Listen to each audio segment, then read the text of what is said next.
तुम्हारे भाई भी जा रहे हैं तो वो लोग चले गए तो मैं अकेला रह जाऊंगा। तुम एक मेरी सगी बेटी हो तो मेरे पास रह लो, इसलिए और मेरे पाँव पकड़े थे और मेरे आगे रोए थे। शादी नहीं की थी, शादी के बिना ही उसको रखा हुआ था। बेल्टे मारते होते थे, सारी रात एक टांग पर खड़ी कर देते थे, कमर पे मारते थे। असद गंदे काम करो और कहते थे कि अगर नहीं करोगे तो मारेंगे तुम्हें। चूड़ियाँ गर्म करके ना लगाते होते थे, जिस्म पे बाजुओं पे लगाते होते थे। कहते थे अपने कपड़े उतार के मेरे सामने खड़ी हो जाओ, मैं गंदे काम करूंगा। मैं नहीं उतारती थी, मारते थे, बाल काट देते थे, टिंड कर देते थे। हर बंदे को पैसों से होता है तो वो पैसे लेके चला जाता था, वापस नहीं आता था। रात को 3 बजे मैं घर से भाग गई थी उनकी दीवार से।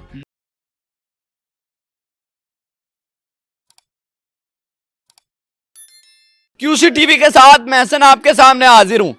ये जो बच्ची आप देख रहे हैं, इसके बाप ने इसको फरोख्त कर दिया था और जहां फरोख्त किया था वहां ये मुलाजिमा थी और उनके बेटे इसकी इज्जत के साथ खेलने की कोशिश करते थे, यानी इज्जत लूटने की कोशिश करते थे।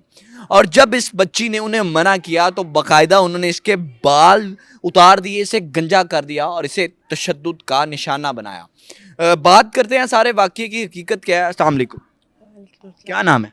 आयशा। आयशा, उम्र कितनी है? 17। 17 साल। अच्छा, मुझे बताओ, आप सगी बेटी हो? जी। अच्छा, माँ किधर थी आप? जो आपकी मामा थी वो कहाँ थी? वो नहीं थी वहाँ पे, पापा ने डिवोर्स दे दी थी तो वो मामा को चली डिवोर्स गई। दे दी थी? जी। अच्छा, तो फिर आप बहन भाई कितने थे? 4 बहन भाई थे। 4 बहन भाई थे। तो बाकी भाई किधर गए? बाकी भाई मामा के साथ चले गए थे। अच्छा, तो आप क्यों नहीं गई? मैं इसलिए नहीं गई थी, पापा ने बोला था कि तुम्हारी मामा भी जा रही हैं तो तुम्हारे भाई भी जा रहे हैं तो वो लोग चले गए तो मैं अकेला रह जाऊंगा। तुम एक मेरी सगी बेटी हो तो मेरे पास रह लो, इसलिए और मेरे पाँव पकड़े थे और मेरे आगे रोए थे। अच्छा, आपके पापा आपके आगे रोए थे तो इसलिए आप नहीं गई, अपने पापा पास रही। फिर उसके बाद आपके पापा का रवैया किस तरह का था आपके साथ?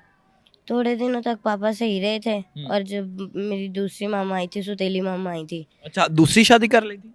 शादी नहीं की थी, शादी के बिना ही उसको रखा हुआ था। निकाह के बगैर? जी। अच्छा, दूसरी औरत ले आए थे? जी। फिर? वो मारती थी, काम करवाती थी, काम करवा के भी मारती थी। अच्छा, काम करती थी फिर भी मारती थी? फिर भी मारती थी। अच्छा, फिर? पापा नहीं घर में होते थे, पापा को नहीं पता होता था हम्म। तो इसलिए वो जब मारती होती थी। फिर मेरे बाबा ने एक दिन, मेरी मामा ने बोला कि ये बड़ी हो गई है तो इसको ना किसी काम पे डाल देते हैं। तो मेरे बाबा मुझे लेके गए वहाँ पे पहली दफ़ा, तो काम पे छोड़ के आए थे दरबार पे। तो वो लोग मारते होते थे, तशद्दुद करते थे, क्या मारते थे?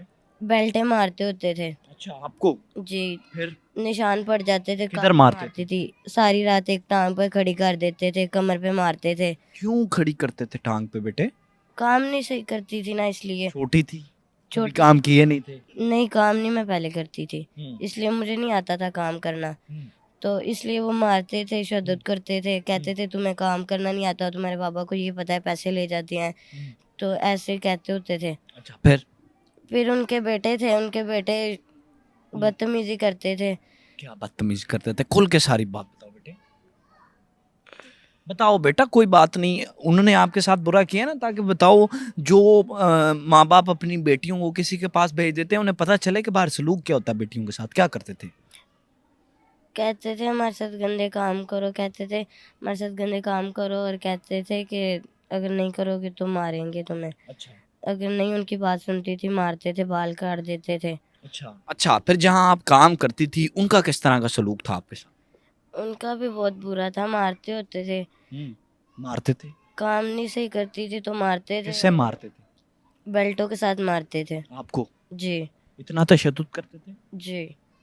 काम नहीं सही करते थे इस जी। वजह से? चूड़ियाँ गर्म करके ना लगाते होते थे, जिस्म पे बाजुओं पे लगाते होते थे। ये बच्ची काम पड़ी है, वो मंजर ज़हन में आ रहे होंगे ना, बच्ची इस तरह काम पड़ी है। आप सोचें उस बच्ची की आलम देखें, किस तरह बच्ची काम पड़ी है। अच्छा, फिर? तो उनके बेटे थे ना, वो कहते थे हमारे साथ गंदे काम करो। काफ़ी दफ़ा होता था, एक उनके दफ़ा बेटे फिर आपको आपको कहते थे कि गलत काम करो? कहते थे अपने कपड़े उतार के मेरे सामने खड़ी हो जाओ, हमने गंदे काम करने हैं। फिर? मैं नहीं उतारती थी, मारते थे, बाल काट देते थे, टिंड कर देते थे। उनके बेटे? जी। कोई वाकया इस तरह का पेश आया एक बार? एक बार वो मेरे कपड़े उतारने लगे थे तो मैं चीखी थी, तो मैंने चीखें मारी थी। उनकी मामा आई तो उनकी मामा ने बोला कि मेरे बेटे ऐसे नहीं कर सकते हैं। यानी कि वो भी आपको ही गलत कह देते थे। जी, वो कहते थे तुम खुद उनको कहती हो कि वो नहीं ऐसे कह सकते तुम्हें। एक बेटी के लिए कितना मुश्किल होता है। कांप क्यों रही हो? वो मंजर ज़हन में आ रहे हैं। जी, फिर जान किस तरह छुड़वाई उनसे? जान इस तरह छुड़वाई थी, फिर पापा भी छोड़ के चले जाते थे, कभी नहीं आते थे मिलने के लिए। पैसों से उनको भी प्यार था, हर बंदे को पैसों से होता है, तो वो पैसे लेके चला जाता था, वापस नहीं आता था, चाहे वो मारे जो मर्जी करें। फिर पापा वापस नहीं आते थे? नहीं, पापा वापस नहीं आते थे। उनसे भागी किस तरह, जान किस तरह छुड़वाई? मैं एक दफ़ा, मैं वहाँ से, रात का टाइम था, एक उनका लड़का मेरे पास आके बैठा था तो बदतमीजी कर रहा था, मेरे बाजू वगैरह खींच रहा था। तो मैं चीखी, फिर उसकी मामा आई, फिर उसकी मामा ने कहा कि मेरा बेटा ऐसे नहीं कर सकता, तुम हर दफ़ा यही कहती हो, तुम झूठ बोलती हो। मुझे बुरा कहते थे। फिर सुबह हुई तो सुबह भी सारा दिन मैं सही रही थी, तो रात को 3 बजे मैं घर से भाग गई थी उनकी दीवार से। फिर भाग कर बाहर आ गई? भाग के बाहर आ गई थी, तो यहाँ पे आ गई थी। चलें जी, जहाँ इस मुआशरे में दरिंदा सिफ्त लोग हैं, बूढ़े लोग हैं, जहाँ इस मुआशरे में बाप अपनी बेटी का सगा नहीं है, जहाँ नफ्सो नफसी का आलम है, वहाँ अल्लाह के कुछ नेक बंदे भी मौजूद हैं। वहाँ अल्लाह के कुछ, अल्लाह ने अभी तक क़यामत इसलिए नहीं लेकर आए, नहीं तो जो आलम हो चुके हैं क़यामत आ जानी थी, कि अल्लाह के अभी भी इस दुनिया में कुछ अच्छे बंदे मौजूद हैं। और हुजूर सल्लल्लाहु अलैहि वसल्लम का फरमान है कि जिसने किसी यतीम के सर पर हाथ रखा, वो क़यामत वाले दिन मेरे साथ इस तरह होगा जिस तरह ये 2 उंगलियां बराबर हैं। आज इस बच्ची ने शायद कोई गलत कदम उठा लेती, खुदकुशी कर लेती, लेकिन बाहर से एक शख्स ने इसे उठाया और अपनी फाउंडेशन में लेकर आया, और आज इस बच्ची को अच्छे पढ़ाई, अच्छा खाना, अच्छे कपड़े दे रहा है। उस बंदे के साथ भी हम बात करने की कोशिश करते हैं। आज हमारे साथ ये वो शख्स है जो 50 से ऊपर बच्चों की कफालत कर रहा है, और इस बच्ची को भी इसने सहारा दिया जिसकी इज्जत लूटने की कोशिश की गई, जिसके साथ जुल्म और तशद्दुद की दास्तान चलती रही। इससे बात करते हैं। अस्सलाम वालेकुम। जी वालेकुम सलाम। कैसे हैं? जी क्या अल्हम्दुलिल्लाह। नाम है? मियाँ शहजाद। मियाँ साहब, मुझे बताइएगा कितने बच्चे हैं आपके पास? 50 प्लस बच्चे हैं हमारे पास। सारों को आप हैंडल कर रहे हैं? जी अल्हम्दुलिल्लाह।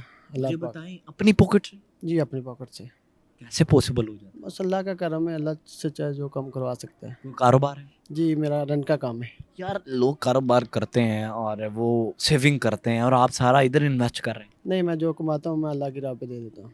अल्लाह के साथ सौदा करें, अल्लाह के साथ सौदा कर। बड़ी बात है। क्या पैगाम देना चाहिए? बस आएँ, देखें इस फाउंडेशन को, आगे देखें। आप इस समझते हैं इन बच्चों के लिए कुछ करना चाहिए तो करें, अगर नहीं समझेंगे तो ना करें। अल्लाह पाक तो है, अल्लाह पाक तो सबके लिए। बिल्कुल जी, 50 से ज़ायद बच्चे हैं इस फाउंडेशन में, आप लोग स्क्रीन पर देख रहे होंगे, जिनकी ये शख्स कफालत कर रहा है और अपनी पॉकेट से कर रहा है।